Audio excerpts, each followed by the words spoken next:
Welcome to This Explainer. Today, we're unpacking a story that is just, well, it's as heartbreaking as it is culturally fascinating. We're stepping right into the rich, ancestral world of Manggarai folklore to explore the tragic tale of Akek and Pandu. Now, let me be clear, this isn't just your standard run-of-the-mill love story. It is a really profound look at what happens when individual desires collide head-on with the unstoppable heavy force of deeply ingrained customary law. Okay, let's dive right into this. I want you to keep this one massive question in the back of your mind as we go through today's explainer.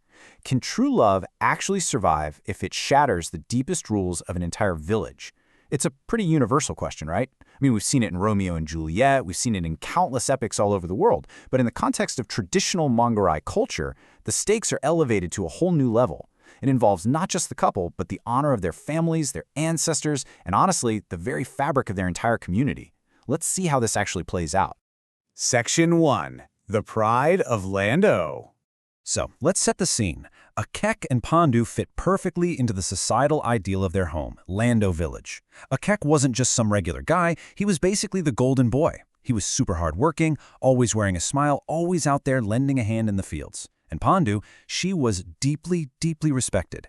She was known equally for her striking beauty and just this immense, genuine kindness. Together, they represented the absolute best of their generation. The entire village admired them. They were, by all accounts, the perfect young citizens. But, and you knew there was a but coming, nobody is perfect, right? Despite their outward kindness and that amazing community spirit, Akek and Pandu shared a hidden, fatal flaw. They were incredibly, profoundly stubborn. I mean, dig your heels in kind of stubborn. They had this habit of completely ignoring the advice of their parents and just brushing off the wisdom of the village elders. When push came to shove, they preferred to follow the beat of their own drum rather than listen to the collective wisdom of their people. And as we're going to see, this one specific character trait completely sets the stage for everything that follows. Everything seemed completely fine on the surface, but a major storm was brewing. Section 2. The Forbidden Discovery. You know, their relationship didn't just happen overnight. It wasn't some quick fling, it was a slow, beautiful burn. They spent their days working side by side in the community fields. They attended all the traditional ceremonies together, and their bond just kept deepening with every single shared village activity. What started as this innocent, mutual admiration totally blossomed into a deep, unshakable love. They made real promises to each other. They envisioned a future together, actively planning to marry and build a whole life as husband and wife. And at first, the village was absolutely thrilled for them. I mean, why wouldn't they be? The two best young people in Lando joining families. But then, the elders did their customary due diligence. During the traditional process of examining family backgrounds before marriage, which is a really big deal, the village elders made a horrifying discovery. Akek and Pandu were related by blood. In Manggarai culture, this specific type of close familial tie is known as toendoro. Now, let me emphasize, this is not just some minor technicality or a little cultural faux pas. This is a severe, absolute taboo. According to their traditions, this kind of relationship violated the most sacred social and cultural norms passed down by their ancestors. Moving forward with a marriage under toendoro was just straight up unthinkable. Once the truth about their bloodline was uncovered, the couple was immediately summoned. Their parents pleaded with them. The elders warned them of the massive shame this would bring. But, well, this is exactly where that stubbornness we talked about rears its ugly head. Section 3. Defying Customary Law. This right here is the absolute core conflict of our story. You've got two completely opposed worldviews colliding. On one side, you have Akek and Pandu holding on to this modern, highly individualized belief. Their love is absolute. To them, the purity of their feelings completely overrides any external rule. They just flat out refuse to separate. But standing in their way, on the other side, is the immense, unyielding weight of the village elders' law. In this worldview, the individual is always secondary to the community and the ancestors. Violating these customs isn't just about two kids making a mistake. It is a profound act of disrespect that literally pollutes the spiritual and social harmony of the entire village. It brings communal shame. These are two immovable objects colliding. Day after day, the couple stood their ground, and day after day, the village's initial concern curdled into deep, deep anger. The community felt their most cherished customs were being trampled on.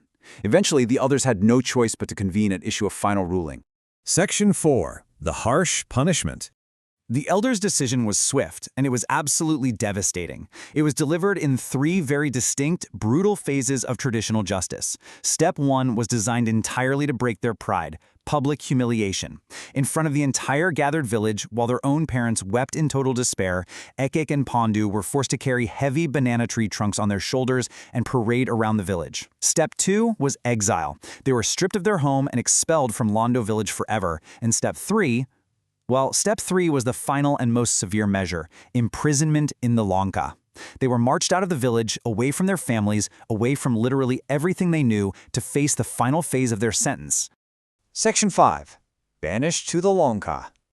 So you might be wondering, what exactly is a Longka?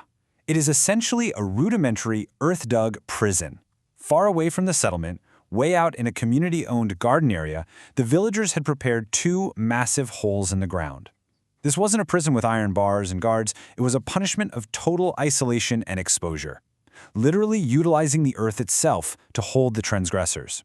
The physical geometry of their punishment was uniquely cruel. They were put into completely separate holes.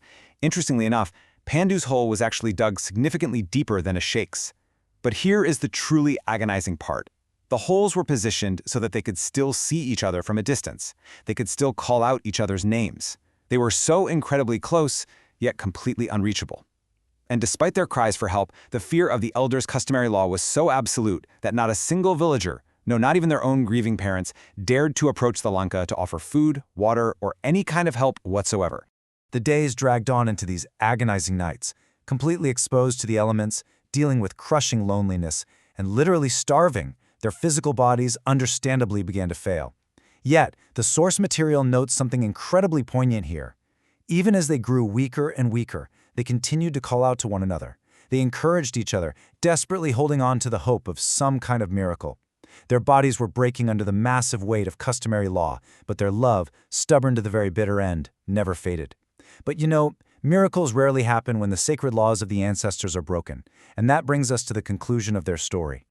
Section 6. A tragic legacy. Eventually, the voices calling across the dirt just fell silent. Akek and Pandu succumbed to hunger and exposure, dying right there in their separate earthly prisons.